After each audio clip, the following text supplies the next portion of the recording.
my journey family, Leah Diaz here in Ecuador, and I'm so honored to have just a few minutes to share with you all the amazing things that God is doing despite the uncertainty.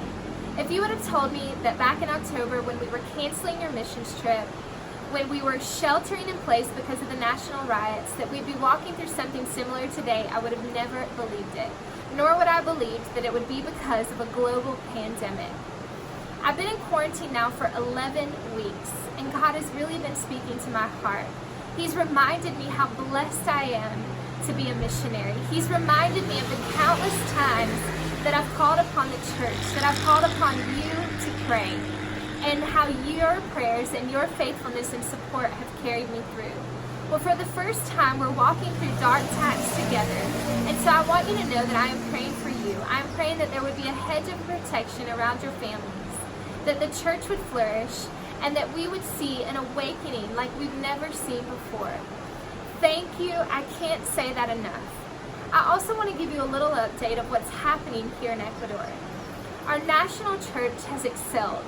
Despite the fact that our pastors cannot really connect with all of their congregations, that they don't have access to online giving, they have gone to God for their every need, and He is providing. We are seeing churches open in homes. We are seeing people come to the Lord. Through our counseling center, we are continuing to do counseling over the phone and minister to people the very best that we can. One of the main needs that we're seeing right now in Ecuador is food, basic needs. Most of the people here live day to day, and because of your giving, we've been able to provide for over 100 families each month, and we are continuing to grow that number as the days go on. We have no idea what the future holds, but we know who holds the future, and so we are trusting that God is going to continue to move throughout this time. I would ask you to pray. I'd ask you to pray for me. It's been challenging to be by myself throughout the last 11 weeks. But I'm so thankful for the team that God's given me here in Ecuador and the fact that we can still connect online. I'm thankful for you, and so if you could just remember to pray for me and pray that God would surround me, that there would be no loneliness. Would you pray for our pastors, that their finances would be provided for, that God would provide supernaturally as He has, and I believe that He will continue to do. Would you pray for health? You see, in the epicenter here in Ecuador, in Guayaquil, so many people have lost their lives to this terrible disease, and our families are grieving. This is new territory for all of us as we're walking through and ministering to these families that have lost loved ones. Would you pray that God would be close to the brokenhearted throughout this time? Also, I want to share with you just a quick verse that God's given me throughout these last 11 weeks, and I've just been praying it every single day. It's found in Psalms 27:13. And it says, I would have lost heart unless I believed, unless I remained confident that I would see the goodness of the Lord in the land of the living. We don't have to wait for the land of the living. In fact, I believe that the church is more alive now more than ever. And we are seeing that happen here in Ecuador. We are seeing people come back to Him.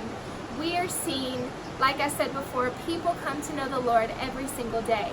And so, would you be confident with me that we would continue to see the goodness of the Lord in the land of the living right here in Ecuador?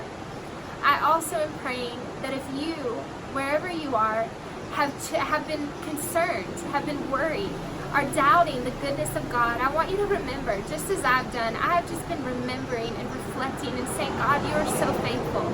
You've done it before and you'll do it again. And so pray that over your lives, that God, I am confident that I will see your goodness in my home, in my finances, in my health. And I believe that He is going to show you just how good that He truly is. I believe that He is preparing all of us for something that we have never ever even dreamed of. We are going to see our dreams and our families become a reality. We're going to see lost loved ones come back. And I'm just waiting for that day. And so thank you again. I just am so grateful for your support, your love, and your prayers. Thank you, Pastor Ryan and Tristan, for all that you do and for believing and reaching the world with the gospel. God bless you.